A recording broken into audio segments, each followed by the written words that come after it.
उसे पता नहीं था कि आज कॉलेज में एक नई परीक्षा उसका इंतजार कर रही थी। रिमी धीरे धीरे कॉलेज गेट के पास पहुंची, जहां पहले से ही उसकी सबसे अच्छी दोस्त कविता उसका इंतजार कर रही थी। रिमी, तू हर रोज कॉलेज आने के लिए इतना सोचती क्यों है? घर से ऐसे निकलती है जैसे कोई चोरी कर रही हो, और यहां पहुंचते पहुंचते तेरा चेहरा ऐसा हो जाता है जैसे किसी ने तुझे जबरदस्ती उठा लाया हो। कॉलेज आने में तुझे डर क्यों लगता है? डर नहीं लगता कविता, बस सुबह सुबह घर के हालात देखकर मन भारी हो जाता है। जब से मेरी शादी तय हुई है, भाभी और भैया को लगता है कि मुझे पढ़ने की कोई जरूरत ही नहीं। अगर घर में किसी को भी गुस्सा निकालना होता है तो मैं ही आसान शिकार बन जाती हूं।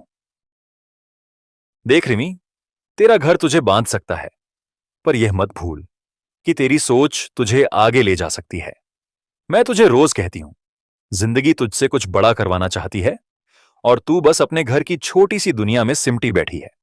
जब तक तू खुद को इस पिंजरे से बाहर नहीं निकालेगी, तब तक कोई तेरी मदद नहीं कर सकता। तू ठीक कहती है कविता, पर मैं क्या करूं? मैं चाहती हूं कि मैं भी आगे बढ़ूं, लेकिन मेरे पास रास्ते नहीं है। हर तरफ से दीवारें ही खड़ी दिखती हैं, जिनके पार जाने का कोई रास्ता नहीं दिखता। अरे पगली, तू ये मत सोच कि रास्ता बंद है, बल्कि यह सोच कि तुझे अपनी जिंदगी की नई सड़क खुद बनानी पड़ेगी। और हां, मैं तेरा ब्रेक नहीं, एक्सीलेटर बनूंगी। तू जब भी धीमी होगी, मैं तुझे जबरदस्ती धक्का देकर आगे बढ़ा दूंगी। धक्का देने से पहले देख लेना, कहीं मैं गिर ना जाऊं। गिर गई तो पकड़ लूंगी। दोस्ती में इतना तो हक बनता ही है।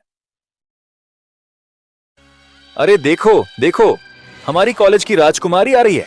कहीं ये गलती से किसी अमीर कॉलेज में तो नहीं आ गई? लगता है किसी दानवीर ने इस गरीब लड़की को यहां एडमिशन दिलवा दिया होगा, वरना इतनी दयनीय हालत में तो इसे स्कूल के अंदर भी घुसने नहीं देना चाहिए। बेचारी, इसने तो वही कपड़े पहने हैं जो पिछले हफ्ते भी पहने थे। कहीं ऐसा तो नहीं कि यह सिर्फ एक जोड़ी कपड़ों में पूरी जिंदगी निकालने वाली है? हाय राम, इसके पैरों में जो चप्पलें हैं, वो तो शायद मेरे घर के नौकर भी ना पहने। इतनी फटी हुई और घिसी हुई चप्पलें, लगता है कि इसने इनसे ही पूरा गांव नाप लिया होगा। रिमी अपमान से सिर झुकाकर खड़ी रही। उसका दिल तेजी से धड़क रहा था, लेकिन वह चुप थी। सच बताना रिमी, तुझे कॉलेज आने में शर्म नहीं आती? जब तू क्लास में बैठती होगी तो तुझे ऐसा नहीं लगता कि तेरा यहां कोई काम नहीं? देख, हम सब यहां अमीर घरों से हैं, ब्रांडेड कपड़े पहनते हैं, बड़े बड़े घरों में रहते हैं। और तू तू किस मिट्टी से बनी है? अरे किंजल, इसकी मिट्टी और गंदगी में फर्क ही क्या है? ये लड़की जिस घर से आई है, वहां शायद चमकने वाली चीज सिर्फ तेल की बोतल होगी। रिमी, तुझे पता है, इस कॉलेज में अमीरों की दुनिया चलती है। तुझे तो कोई पहचानता भी नहीं होगा। सच बता, जब तू क्लास में बैठती है तो तुझे ऐसा लगता है कि तू यहां फिट बैठती है?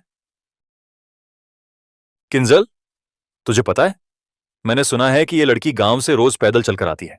बेचारी को बस का किराया भी नहीं मिलता। शायद इसे एक बस का पास गिफ्ट कर देना चाहिए, ताकि ये 2 पैसे बचा सके। किंजल और उसके दोस्त जोर जोर से हंसने लगे। कविता अब बिल्कुल बर्दाश्त नहीं कर सकती थी।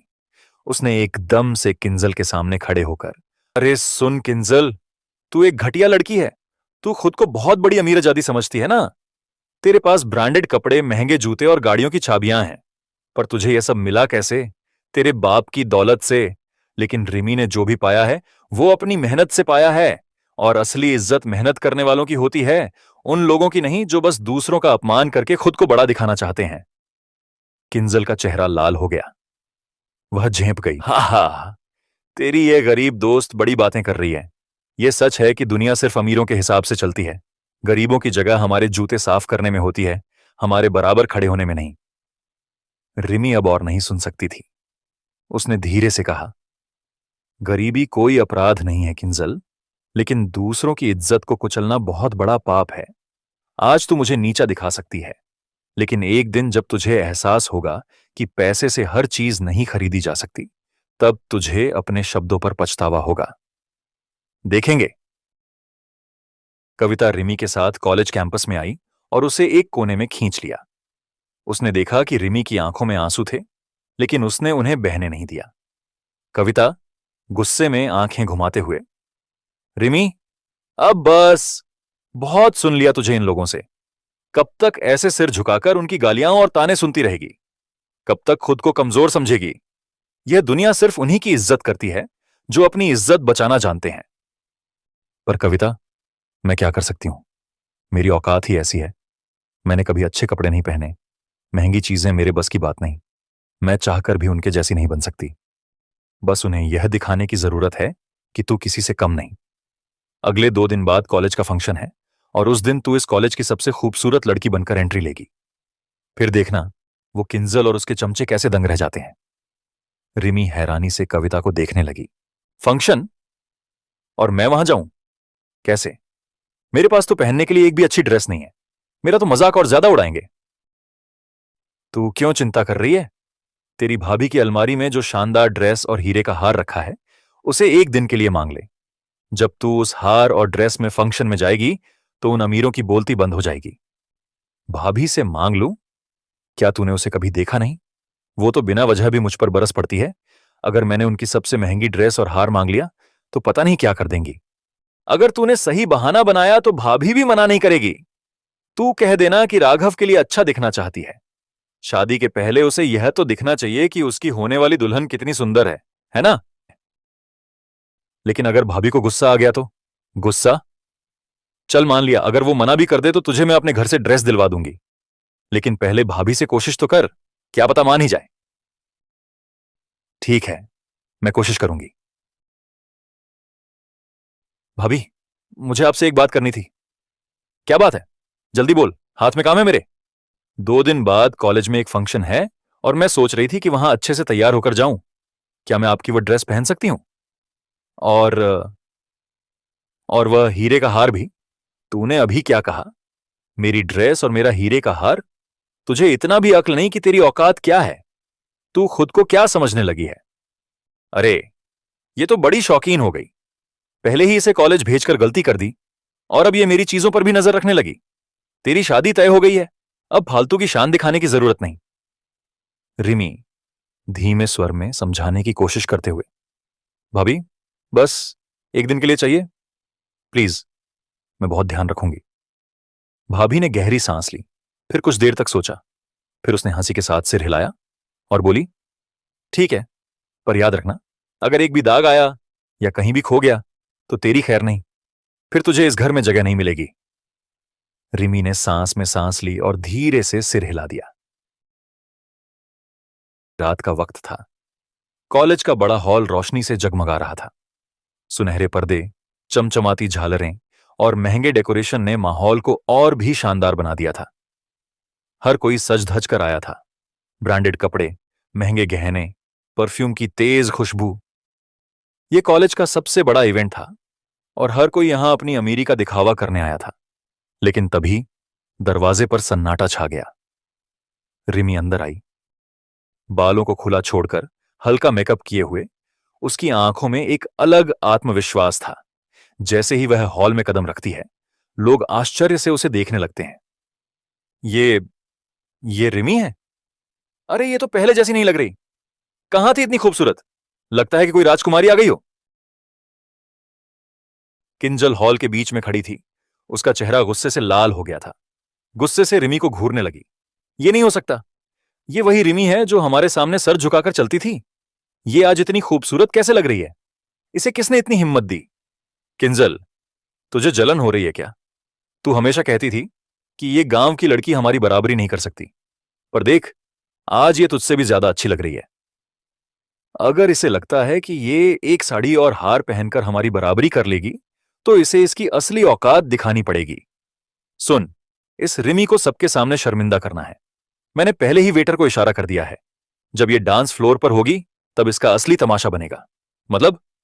किंजल हंसते हुए, आंखों में शैतानी चमक के साथ, मतलब ये कि बस थोड़ी ही देर में पर गंदगी गिरने वाली है और फिर सब इसे दया भरी नजरों से देखेंगे, जैसे ये फिर वही गरीब लड़की बन गई हो। सबसे खूबसूरत पल फंक्शन में डांस सेरेमनी शुरू हुई। स्टेज पर लोग धीरे धीरे आते गए, लेकिन जब रिमी ने स्टेज पर कदम रखा तो सबकी निगाहें बस उसी पर टिक गईं। रिमी खुद को पहली बार आत्मविश्वास से भरी हुई महसूस कर रही थी। उसे ऐसा लग रहा था कि जैसे यह उसकी जिंदगी का सबसे बेहतरीन दिन हो। लेकिन तभी हादसा वह क्षण जिसने सब कुछ बदल दिया। किंजल ने वेटर को इशारा किया और अगले ही पल एक गिलास से गाढ़ी चॉकलेट सॉस और कीचड़ जैसी कोई चीज रिमी की ड्रेस पर गिर गई। पूरे हॉल में सन्नाटा छा गया। लोग हैरानी और झटके में रिमी को देखने लगे। ओ माय गॉड, ये क्या हो गया? लगता है कि हमारी गांव की महारानी वापस अपनी असली औकात में आ गई। पूरे हॉल में किंजल के साथ उसके दोस्त हंसने लगे। अरे वाह, इतनी मुश्किल से अमीरों की तरह तैयार हुई थी और अब देखो, एक ही पल में फिर वही गरीब लड़की लग रही है। रिमी स्तब्ध खड़ी थी। उसे समझ ही नहीं आ रहा था कि यह क्या हो गया। कविता गुस्से में किंजल को घूरते हुए, किंजल, तूने ये जानबूझकर किया है ना? अरे कविता, तू इतनी गुस्से में क्यों है? ये तो बस एक छोटी सी गलती थी। अब हमारी प्यारी रिमी को देखकर ऐसा लग रहा है जैसे यह किसी गटर से निकलकर आई हो। रिमी की आंखों में आंसू भर गए। वह अपने गीले कपड़ों में ठंडी हवा में कांप रही थी और लोगों की हंसी उसके दिल में नश्तर की तरह चुभ रही थी। लेकिन रिमी किसी की बात नहीं सुन रही थी। वह अंधेरे में दौड़ रही थी और हीरे का हार भी गले से निकलकर जमीन पर गिर चुका था। उसे घर जाने से डर लग रहा था। अब मैं भाभी को क्या कहूंगी? भैया मुझे मार डालेंगे। मैं कहां जाऊं? वह रोती रही, अंधेरे में खोती रही और फिर वह रास्ता मुड़ गया। उसकी किस्मत भी। तुम्हारी बहन कोई साधारण लड़की नहीं रही। अब तो ये हमारे घर की चीजों को भी चोरी करके ले जाने लगी है। सुबह से कहकर गई थी कि कॉलेज फंक्शन में जाएगी और मेरी सबसे महंगी ड्रेस और हीरे का हार उठाकर भाग गई। तू क्या बोल रही है? ड्रेस और हार लेकर गई बिना पूछे? बिल्कुल, मैंने इसे मना किया था, पर यह इतनी चालाक निकली कि मेरी बात अनसुनी करके चुपचाप अलमारी से मेरी सबसे कीमती ड्रेस निकाल ली और वह हीरे का हार जो मेरे मायके से आया था उसे भी पहनकर भाग गई। इस लड़की की हिम्मत कैसे हुई? एक तो पढ़ाई के नाम पर खर्चा उठाओ और ऊपर से चोरी भी। अब आते ही इसे सबक सिखाना पड़ेगा। भाभी आग में घी डालते हुए और ज्यादा भड़काने के लिए, अरे जी, बस ये सबक सिखाने की बातों से कुछ नहीं होगा। जब तक इसे ठीक से सबक नहीं मिलेगा तब तक ये हमारी इज्जत को यूं ही मिट्टी में मिलाती रहेगी। पड़ोस की औरतें कह रही थीं कि अब ये ज्यादा ही उड़ने लगी हैं, कॉलेज में लड़कों से भी बातें करने लगी हैं। आज इस लड़की को ऐसा सबक मिलेगा कि ये दोबारा घर से बाहर जाने की हिम्मत नहीं करेगी। आज ये लड़की मेरे हाथों से नहीं बचेगी। अगर ये समझती है कि हमारी इज्जत को नीलाम करके चैन से सो पाएगी तो ये इसकी सबसे बड़ी भूल होगी। घर के दरवाजे तक पहुंची। उसका गला सूख चुका था और शरीर पूरी तरह कांप रहा था। रिमी अब पूरी तरह डर चुकी थी। रिमी रोते हुए, हाथ जोड़ते हुए, भैया प्लीज मेरी बात सुनो, मैंने कुछ गलत नहीं किया। साड़ी और हार संभाल कर रखा था, पर क्या? हार कहां है? ड्रेस की यह हालत कैसे हुई? बोल, कहीं बेच तो नहीं दिया? मैंने तुझे कितनी बार कहा था कि अपनी हद में रह। अब तू घर की इज्जत के साथ खेलने लगी है। इसे मत छोड़ना। आज अगर इसे सजा नहीं दी तो कल ये हमारे सिर पर बैठकर नाचेगी। आज तुझे सिखाऊंगा कि इज्जत क्या होती है। तूने मेरे घर की बेइज्जती की, मेरी बीवी की चीजें चुराई और अब रो रही है। भैया प्लीज मेरी बात सुनो, मैंने कुछ नहीं किया। मैं बस, अब मत सुनना इसकी बातें। ये लड़की अब हमारे लिए मर चुकी है, इसे तुरंत सजा मिलनी चाहिए। राजू की मुट्ठियां भींच गईं। उसने गुस्से में पास पड़ा कुल्हाड़ी उठाया और रिमी के सामने आकर खड़ा हो गया। रिमी ने राजू को कुल्हाड़ी उठाते देखा तो उसकी सांसें अटक गईं। भैया प्लीज मत, मैं आपकी बहन हूं, प्लीज मुझ पर रहम करो। तू मेरी बहन कहलाने के लायक नहीं। तूने हमारी इज्जत मिट्टी में मिला दी। अब तुझे जीने का कोई हक नहीं। राजू ने कुल्हाड़ी पूरी ताकत से उठाई और छप्पाक! पहला वार रिमी के कंधे पर पड़ा। खून की धार आंगन में फैल गई। आ! रिमी की करुण चीख पूरे घर में गूंज गई। लेकिन राजू अब हैवान बन चुका था। शरीर झटके खाकर जमीन पर गिर पड़ा। रिमी अब मर चुकी थी।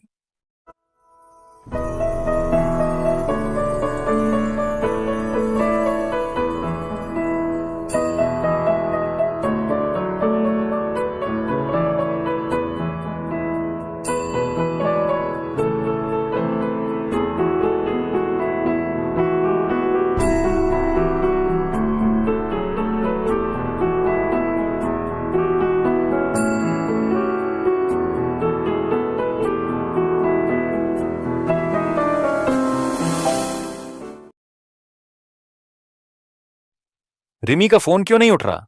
सुबह से कई बार कॉल कर चुका हूं। क्या वो नाराज है या फिर घर में कोई परेशानी है? उसने गहरी सांस ली और खुद को समझाने की कोशिश की। नहीं नहीं, जरूर कोई छोटी मोटी बात होगी। हो सकता है कि घर के कामों में उलझी हो। लेकिन उसका दिल यह मानने को तैयार नहीं था। कुछ तो गड़बड़ थी। उसने गधे को रस्सी से बांधा, गाड़ी पर बैठा और गांव की ओर निकल पड़ा।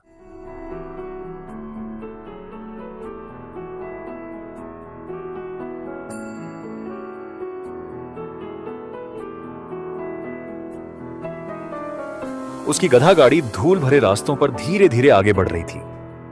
रात का अंधेरा गहरा हो चुका था, लेकिन राघव के मन में रिमी से मिलने की उम्मीद की एक हल्की लौ जल रही थी।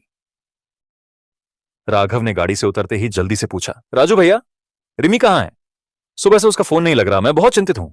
रिमी अब इस घर में नहीं है। वो भाग गई है। क्या भाग गई? किसके साथ? क्या बताऊं तुझे, तेरी मंगेतर बड़ी होशियार निकली। कॉलेज गई और वहां से किसी और लड़के के साथ भाग गई। अब वो कभी वापस नहीं आएगी। राघव को जैसे एक जोर का झटका लगा। क्या लगता है मैं झूठ बोल रहा हूं? जा पूछ ले किसी से भी गांव में। सब यही कह रहे हैं कि तेरी मंगेतर किसी के साथ भाग गई। तू भी अपनी जिंदगी में आगे बढ़ और यहां दोबारा मत आना। मुझसे झूठ बोल रहा है। राजू भैया, मुझे रिमी से मिलना है।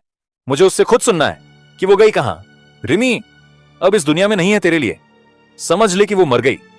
तू भी जिंदा रहना चाहता है तो चुपचाप यहां से चला जा और दोबारा मत आना। राघव हक्का बक्का रह गया। मर गई? क्या मतलब? कहां ना, यहां से निकल जा। अब रिमी को भूल जा और कोई और लड़की ढूंढ ले। राघव सन्न रह गया। कुछ तो गड़बड़ है। रिमी ऐसी नहीं थी। यह सब झूठ लग रहा है। उसने गहरी सांस ली। अगर रिमी सच में भागी होती तो मुझसे क्यों नहीं कहा? और राजू की आंखों में डर क्यों था? मुझे रिमी की सच्चाई पता करनी ही होगी। उसने गधा गाड़ी मोड़ ली। अब वह उसी जंगल की तरफ जा रहा था जहां रिमी को दफनाया गया था। रात का समय था। जंगल पूरी तरह अंधेरे में डूब चुका था। चारों तरफ पेड़ों की टहनियां साएं साएं कर रही थीं और ठंडी हवा हड्डियों तक चुभ रही थी। राघव अपनी गधा गाड़ी पास के जंगल में ले आया था। वह दिन भर की थकान से चूर था। उसका दिल अजीब सी बेचैनी से भरा हुआ था। चारों तरफ गहरा सन्नाटा था। अचानक पेड़ों के पत्तों के बीच हलचल हुई। एक ठंडी हवा का झोंका आया। राघव गहरी नींद में था, लेकिन उसे हल्का हल्का एहसास हो रहा था कि उसके आसपास कुछ है। तभी एक धीमी पर ठंडी छुअन महसूस हुई। उसके ऊपर कोई चादर ओढ़ा रहा था। उसने हल्की हल्की आंखें खोली और सामने जो देखा उसने उसकी रूह तक हिला दी। उसके सामने रिमी खड़ी थी। रिमी, तो तू यहां क्या कर रही है? रिमी बस उसे देखती रही। फिर उसने धीमे स्वर में जवाब दिया, राघव, मैं मर चुकी हूं। यह सच नहीं हो सकता।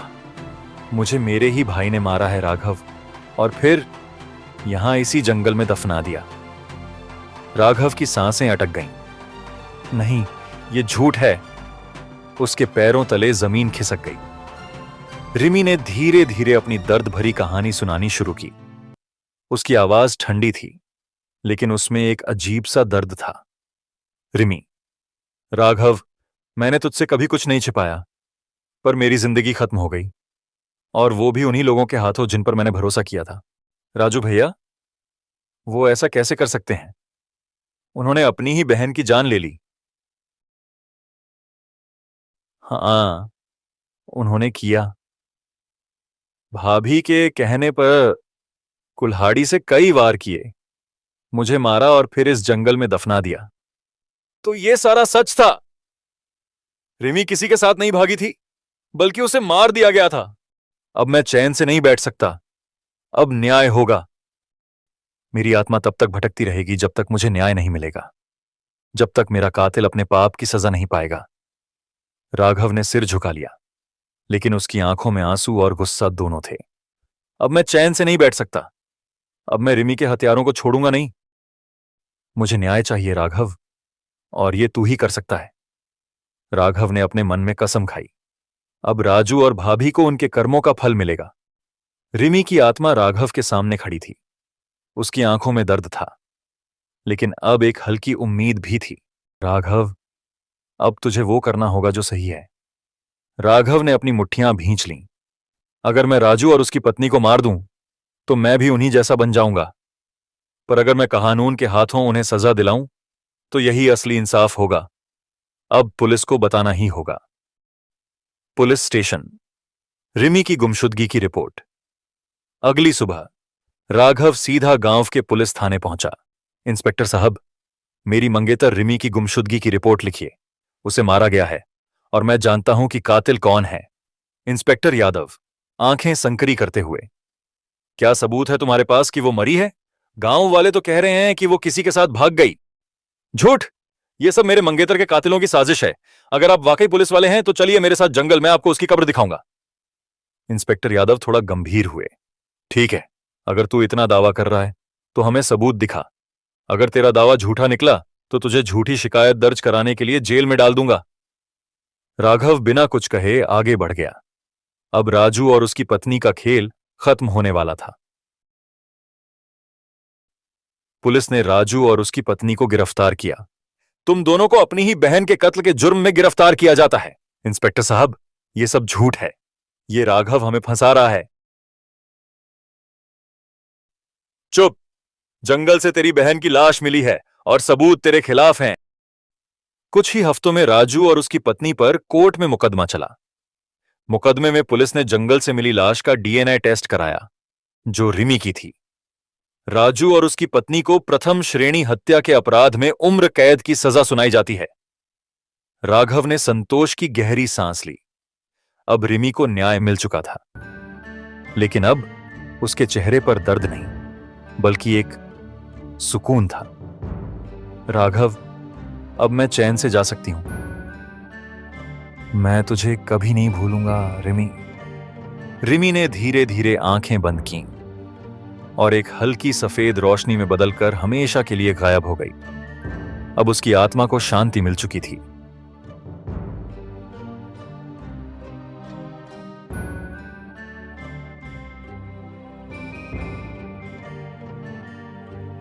सेठ जी, अगली बार सच में चुका दूं। ये बात मैं कितनी बार सुन चुका हूं। सेठ जी, मैं कहता हूं, इन्हें राशन उधार मत दीजिए। ये उधार कभी चुकाएंगे नहीं। इनके उधार का कर्ज इनके परपोते भी नहीं चुका पाएंगे। गुस्से में, तो अब हम क्या खाएंगे? ये क्या हो गया? कल रात तक तो सब सही था।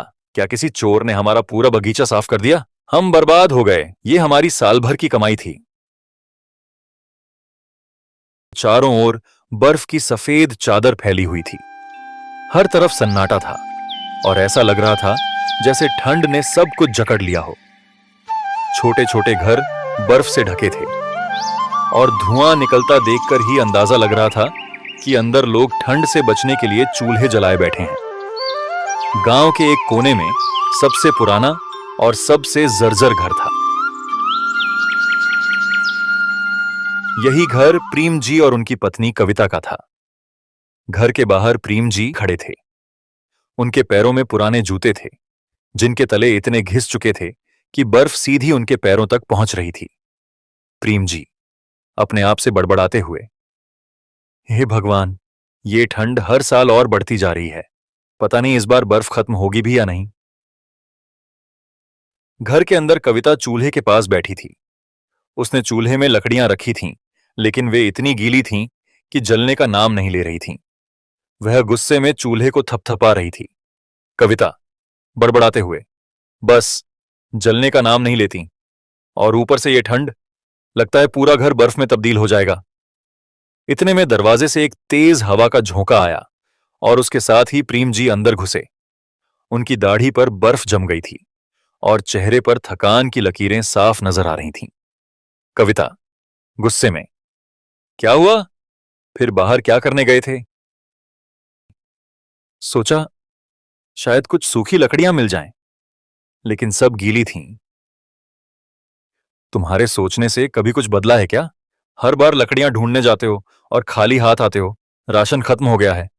आज रात क्या खाएंगे? थोड़ा सब्र रखो। कल भेड़ों को दूसरे गांव लेकर जाऊंगा। उनका दूध बेचकर कुछ राशन का इंतजाम कर लूंगा। कविता व्यंग्य करते हुए, तुम्हारा ये कल कभी आज में बदलेगा भी या नहीं? हर बार यही बहाना सुनती हूं। अगर मैं अम्मा की बात मानकर किसी और से शादी कर लेती तो कम से कम इस ठंड में भूखी न रहती। यह सुनकर प्रेम जी का चेहरा शर्म से झुक गया। उन्होंने कुछ नहीं कहा। घर में सन्नाटा छा गया।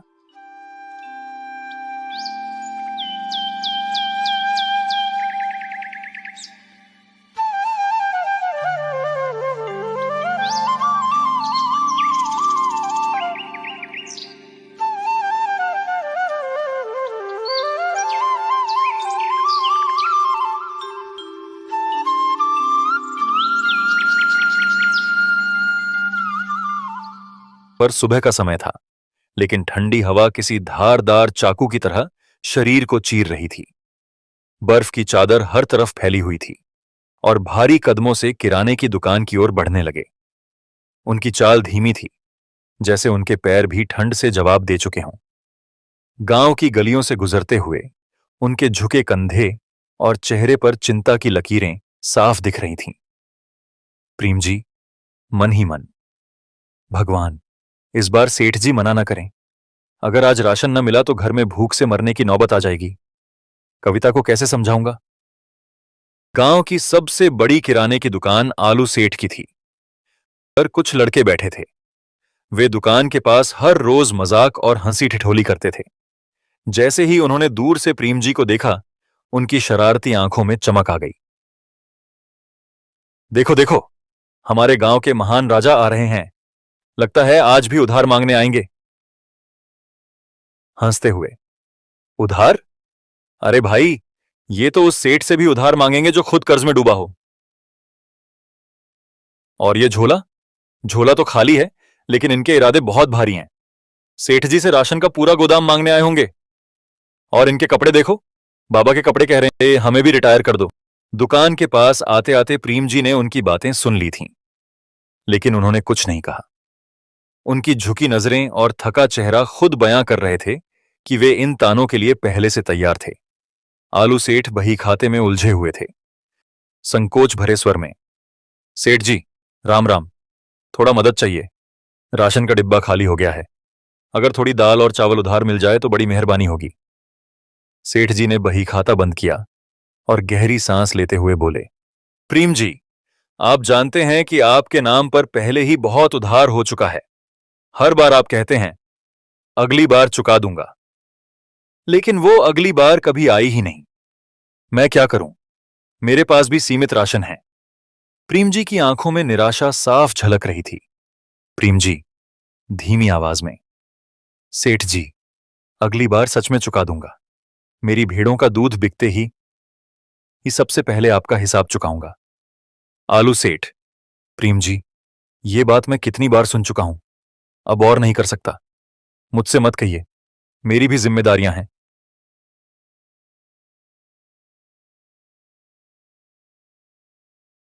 सेठ जी, मैं कहता हूं, इन्हें राशन उधार मत दीजिए। ये उधार कभी चुकाएंगे नहीं। इनके उधार का कर्ज इनके परपोते भी नहीं चुका पाएंगे। प्रेम जी ने अपने भीतर से हिम्मत जुटाई और लड़कों की ओर पलटे। प्रेम जी, धीमे स्वर में, बेटा, गरीबी का मजाक मत उड़ाओ। तुम्हें क्या पता भूख क्या होती है। जब तुम घर पर गरम गरम खाना खाते हो तो सोचो, किसी का घर ऐसा भी है जहां पानी पीकर सोना पड़ता है। बाबा, हम गरीबी का मजाक नहीं उड़ा रहे। हम आपकी बहादुरी की तारीफ कर रहे हैं। इतनी ठंड में भी आप अपनी झोली लेकर यहां तक आ गए। ये कम साहस की बात है क्या? और हां, हमें भूख के बारे में कुछ नहीं पता। हमारे खेत तो सेब के पहाड़ से भरे पड़े हैं, लेकिन हमें यह जरूर पता है कि खाली पेट बहाने बनाने वाले ज्यादा भूखे रहते हैं। तुम लोग यहां मजाक उड़ाने आए हो या कुछ खरीदने? अगर कुछ काम नहीं है तो बाहर जाकर बैठो। प्रेम जी की बेबसी और दुकान से बाहर निकलना प्रेम जी ये सब सुनकर अब और नहीं झेल सके। उन्होंने खाली झोला उठाया और सिर झुकाए बाहर निकलने लगे। दुकान से खाली हाथ लौटते हुए प्रेम जी के कदम भारी हो गए थे। बर्फ उनके पुराने जूतों के अंदर तक घुस चुकी थी और ठंडी हवा उनके चेहरे पर थप्पड़ मार रही थी। हर कदम के साथ उनके मन में एक ही सवाल गूंज रहा था, कविता से कैसे कहूं कि आज भी खाली हाथ लौटा हूं? कविता बिना उनकी तरफ देखे, आ गए? झोले में राशन नहीं दिख रहा? क्या सेठ ने मना कर दिया? प्रेम जी, धीमे स्वर में, सेठ ने कहा पहले पुराना उधार चुका दूं। कविता ने यह सुनते ही चूल्हे को छोड़ दिया और गुस्से से उनकी ओर घूमी। कविता गुस्से में, तो अब हम क्या खाएंगे? ये बर्फ? तुम हर बार यही कहते हो, कल राशन ले आऊंगा, कल दूध बेच दूंगा, लेकिन वो कल कभी आता ही नहीं। पता है, मेरे पेट में पानी के अलावा कुछ नहीं गया और तुम्हारी इन भेड़ों से तो बस भूसा मिलता है। प्रेम जी धीरे धीरे, कविता मैं सच में कोशिश कर रहा हूं, लेकिन इस ठंड में भेड़ों का दूध भी बिकने लायक नहीं है। तुम्हारे करने का क्या फायदा जब हर बार खाली झोला लेकर आते हो? मुझे ही कुछ करना पड़ेगा। अगर मैं अम्मा की बात मानकर किसी और से शादी कर लेती तो कम से कम भूखी न रहती। घर के कोने में प्रेम जी की दोनों भेड़ें दुबकी हुई थीं, भूख और ठंड से कांप रही थीं। कविता ने उनकी ओर इशारा करते हुए कहा, इनसे तुम्हें कुछ मिलेगा, यह सोचना भी एक मजाक है। इन्हें बेच दो, शायद तब हमें कुछ खाना नसीब हो जाए। प्रेम जी ने भेड़ों की तरफ देखा। उनके लिए ये सिर्फ जानवर नहीं थीं, ये उनके लिए परिवार का हिस्सा थीं। लेकिन कविता की बातों ने उनके आत्मसम्मान को और चोट पहुंचाई। प्रेम जी नरम आवाज में, कविता भेड़ों को बेचना हल नहीं है, इनका दूध ही हमारा सहारा है, थोड़ा और सब्र करो। कविता चूल्हे के पास जाकर बैठ गई। उनकी आंखों में आंसू थे, लेकिन उन्होंने प्रेम जी को दिखाने की कोशिश नहीं की।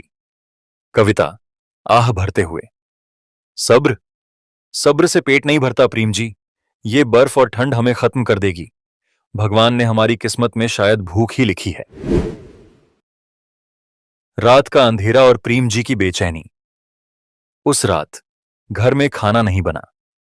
प्रेम जी और कविता दोनों ने सिर्फ पानी पीकर रात बिताई। प्रेम जी खाट पर लेटे थे, लेकिन उनकी आंखें छत को देख रही थीं। उनकी छत की दरारों से बर्फ की बूंदें टपक रही थीं। प्रेम जी मन ही मन, कविता को कैसे समझाऊं? मैं पूरी कोशिश कर रहा हूं, लेकिन हर बार नाकाम हो जाता हूं।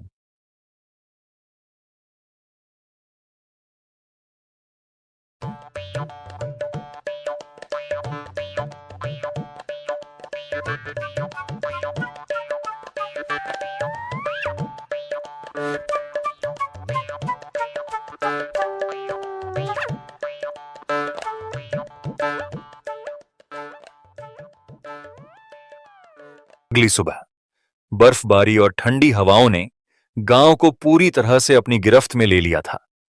हर तरफ सफेद बर्फ की मोटी चादर फैली हुई थी।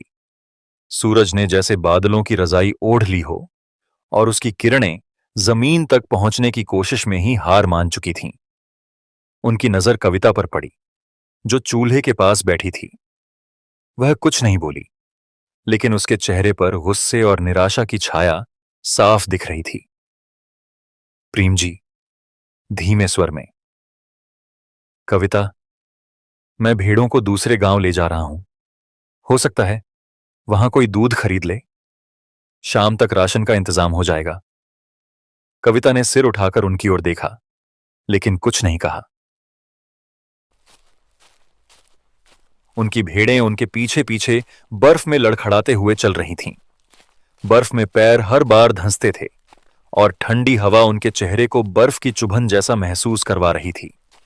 उनकी भेड़ों के पैरों में भी बर्फ चिपक गई थी और वे भी ठंड से कांप रही थीं। प्रेम जी भेड़ों से बात करते हुए, चलो बच्चों, थोड़ा और चलो, दूसरे गांव में जरूर कुछ ना कुछ मिलेगा, हमें हार नहीं माननी चाहिए। रास्ते में उन्होंने दूर दूर तक फैले बर्फीले खेत देखे। दूसरे गांव के नजदीक पहुंचते ही प्रेम जी की नजर एक बड़े से सेव के ढेर पर पड़ी। ये सेव इतने चमकदार और लाल थे कि बर्फ की सफेदी में वे मानो लालटेन की तरह चमक रहे थे। प्रेम जी की आंखें चौंधियां गईं। सेव के पास एक लंबा और बड़े कोट में लिपटा हुआ अंग्रेज खड़ा था। उसके चेहरे पर हल्की मुस्कान थी। वह सेव के ढेर का निरीक्षण कर रहा था। अंग्रेज अपने आप से, These apples are perfect. I must send them to my country. These will make excellent exports. प्रेम जी, जो अंग्रेजी नहीं समझते थे, सेव के ढेर को घूर रहे थे। उनकी भेड़ें सेव के पास जाकर घास की तलाश में मुंह मारने लगीं। अंग्रेज ने प्रेम जी को देखा और उनकी ओर इशारा किया। अंग्रेज, are you the owner of these apples? Prem ji को अंग्रेजी समझ में नहीं आती थी। वे सिर्फ यस और नो जानते थे। उन्होंने सिर हिलाकर यस कह दिया। अंग्रेज ने सेव के ढेर की ओर इशारा करते हुए प्रेम जी से बातचीत शुरू की। उसका चेहरा चमक रहा था, मानो उसने सोने की खान ढूंढ ली हो। अंग्रेज उत्साहित होकर, "These apples are absolutely marvelous. They are perfect for export. I will pay you a very good price for them." Prem ji, जिनकी अंग्रेजी की समझ यस और नो तक सीमित थी, अंग्रेज को खाली घूरने लगे। उनके दिमाग में यह बात बैठ गई थी कि यह विदेशी उनकी भेड़ों को खरीदना चाहता है। प्रेम जी, यस यस, बहुत बढ़िया। अंग्रेज ने अपनी जेब से नोटों की गड्डी निकाली और उन्हें गिनते हुए कहा, अंग्रेज, I will pay you this much for these apples. This is a very good deal for you. प्रेम जी ने नोटों की गड्डी को देखकर अपनी आंखें चौड़ी कर लीं। प्रेम जी मन में, इतने पैसे?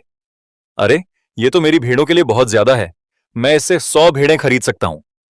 वे मुस्कुराते हुए बोले, प्रेम जी, इतने पैसों में तो मेरी सारी भेड़ें बिक जाएंगी। अंग्रेज, जो सेव के ढेर पर अपना पूरा ध्यान लगाए हुए था, प्रेम जी की बात को समझे बिना सिर हिलाकर मुस्कुराने लगा। अंग्रेज, good good, now let's seal the deal. Prem ji ने पैसे हाथ में लिए और रस्सी पकड़कर अपनी दोनों भेड़ों को अंग्रेज की तरफ खींचते हुए कहा, प्रेम जी, लो, ये रंभा और चमेली, अब ये तुम्हारी हैं।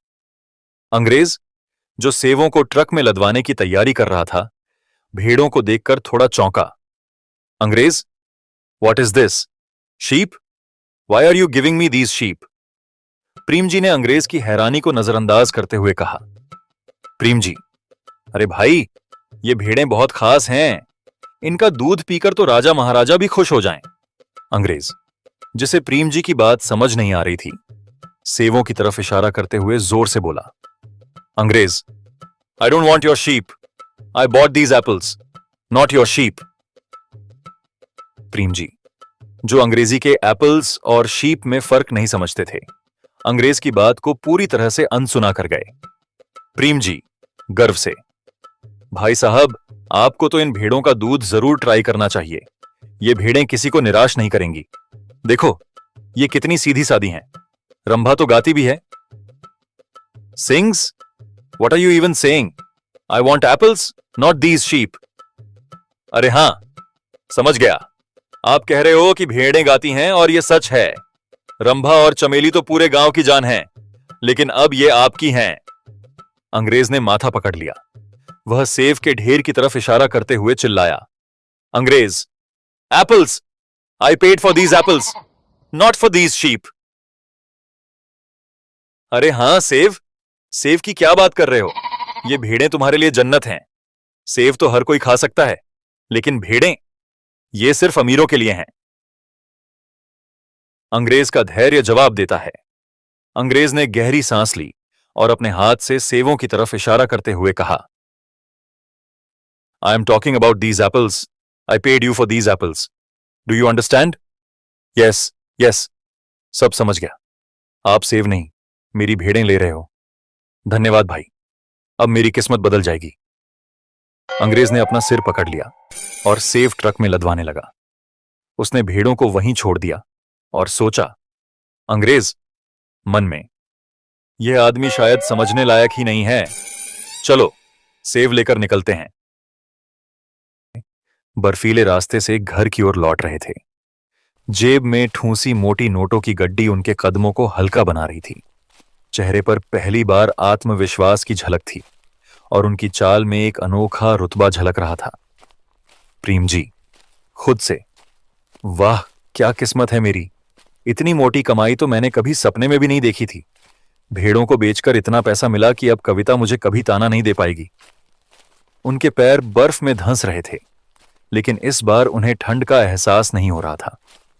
वे मन ही मन सोच रहे थे कि घर पहुंचते ही कविता को क्या कहेंगे।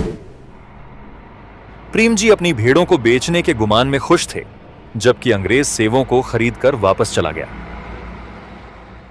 घर के अंदर कविता लकड़ी के चूल्हे के पास बैठी थी। वह चूल्हे की बुझती आग को हवा देने की कोशिश कर रही थी। ठंड से उसका चेहरा लाल हो गया था और उसकी आंखों में चिंता साफ झलक रही थी। जैसे ही दरवाजे पर आहट हुई, उसने तेजी से सिर उठाया। दरवाजा खुला और प्रेम जी अंदर दाखिल हुए। उनके चेहरे पर मुस्कान थी और वे विजयी अंदाज में अपनी जेब से नोटों की गड्डी निकालकर लहराने लगे। प्रेम जी गर्व से, देखो कविता, आज आज तुम्हारे पति ने इतिहास रच दिया। इतना पैसा लेकर आया हूं कि अब हमारी गरीबी खत्म। कविता ने नोटों की गड्डी देखी और चौंक कर खड़ी हो गई। कविता हैरानी से, इतने पैसे कहां से आए? क्या तुमने भेड़ों को बेच दिया? हां, मैंने अपनी दोनों भेड़ों को एक गोरे आदमी को बेच दिया। वह बहुत अमीर था। मैंने उसे समझाया कि रंभा और चमेली कितनी अनमोल हैं, और देखो, उसने मुझे इतनी मोटी रकम दे दी। कविता ने नोटों को गिना और फिर प्रेम जी की ओर देखा। कविता, इतने पैसे? तुमने क्या उससे कहा था? प्रेम जी सीना चौड़ा करते हुए, मैंने उसे बताया कि मेरी भेड़ें दूध देती हैं, ऊन देती हैं और खुशियों का खजाना भी। मैंने कहा कि ऐसी भेड़ें पूरे देश में नहीं मिलेंगी। उसने मेरी बात मान ली और झट से पैसे निकाल दिए। तुमने सच में कमाल कर दिया। मैं सोच भी नहीं सकती थी कि तुम कभी इतना बड़ा काम करोगे। जैसे ही प्रेम जी और कविता अपनी सफलता पर चर्चा कर रहे थे, दरवाजे पर खटखट की आवाज हुई। प्रेम जी ने दरवाजा खोला और देखा कि उनकी दोनों भेड़ें रंभा और चमेली ठंड में कांपते हुए दरवाजे पर खड़ी थीं।